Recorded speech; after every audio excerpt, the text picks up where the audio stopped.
Hello everyone and welcome to ZP Productions. Today I'll be giving an initial review of this fantastic lens here. This is the Canon RF 28-70mm f2 zoom for the EOS R system.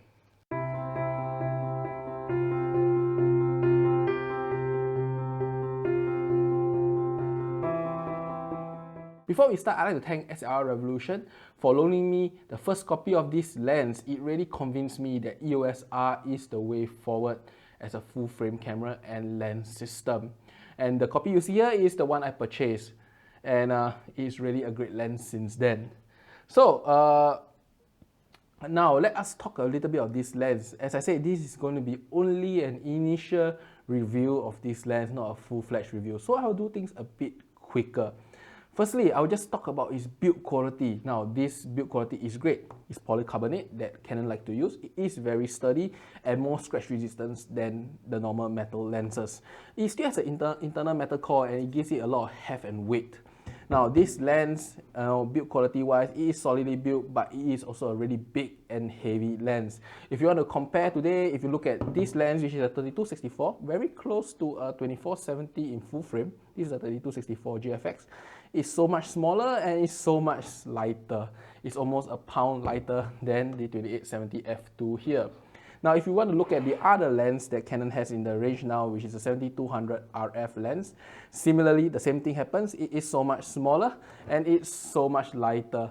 This lens is a full pound lighter than this lens, which weighs in at 1.4 kg, totally massive at the same weight as a 70-200 in the past. Okay, and there is nothing much to talk about. It has only two switches. One is to lock the barrel to prevent it from zooming, and then the other one is its AF/MF switch. It has three rings here, and you can zoom, change the focus, and then this is the control wheel.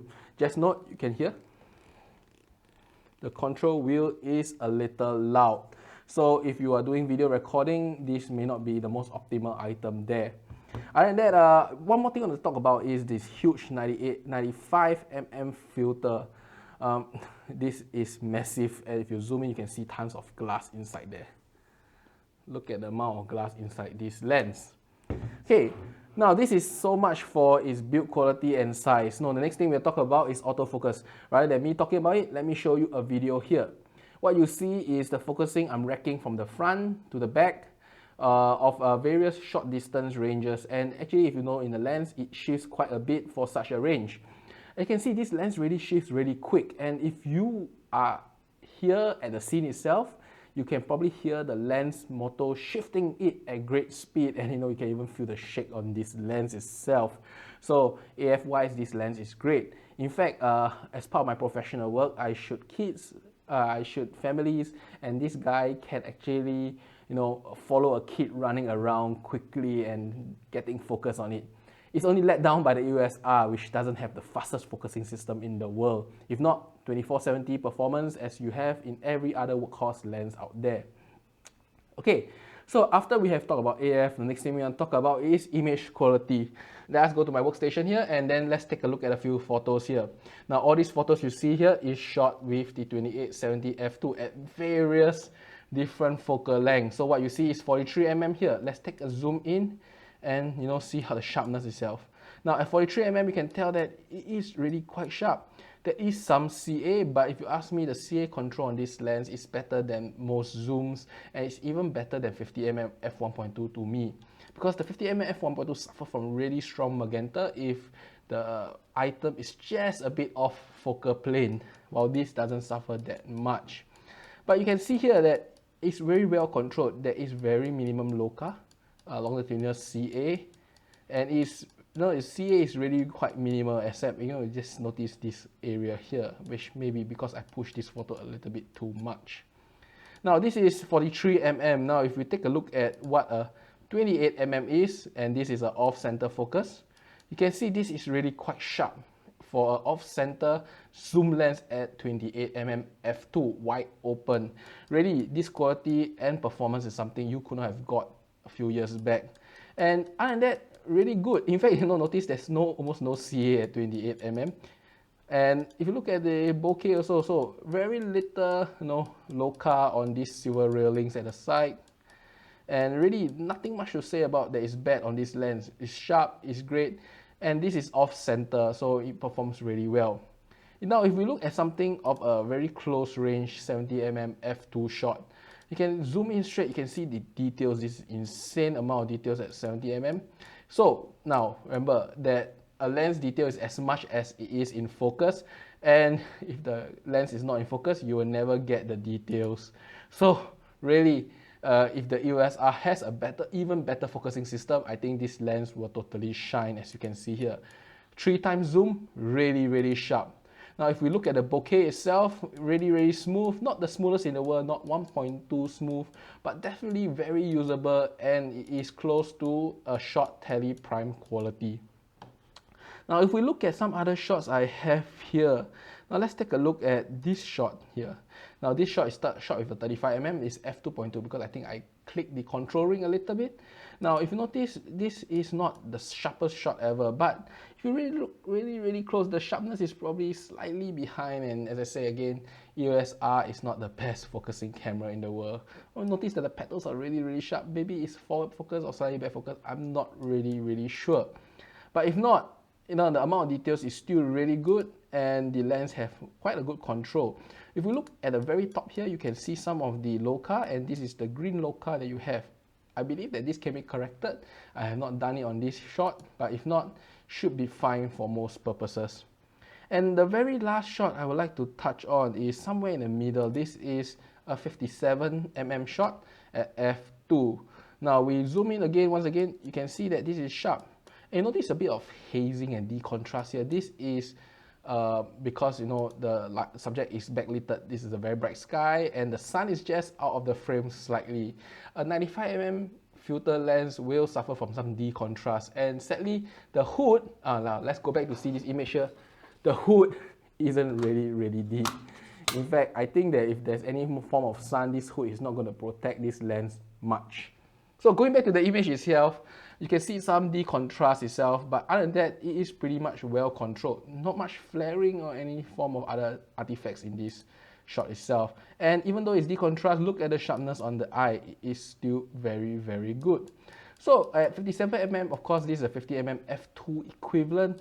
The bokeh, I would say, as is okay, not the smoothest bokeh in the world. You can see the outer rims are a bit strong. But if not, it's quite soft, and if you look at it from a whole image perspective, it's pretty much fine as a 50mm prime. Considering that it's wide open at f2, this is probably sharper than most cheap 50mm f2 today, and comparable to all the modern f2s you have, and those are not cheap. So really, this lens, as you can see from the photos, this lens is kind of like a replacement for multiple primes in its range. I still require more image testing on this lens, because especially the loca, the CA, the corner sharpness, I still need a little bit more time on it. Maybe in 2 or 3 months time, I will have a full review also. And also hopefully by then, a new and better body will be up, and I can review this lens in all its glory. If not, I still have to rely on the EOS R and maybe more images to just showcase this lens quality from corner to corner. Notice most of the time when I shoot portraits, it's really in the center or really mid-center, slightly off-center to side.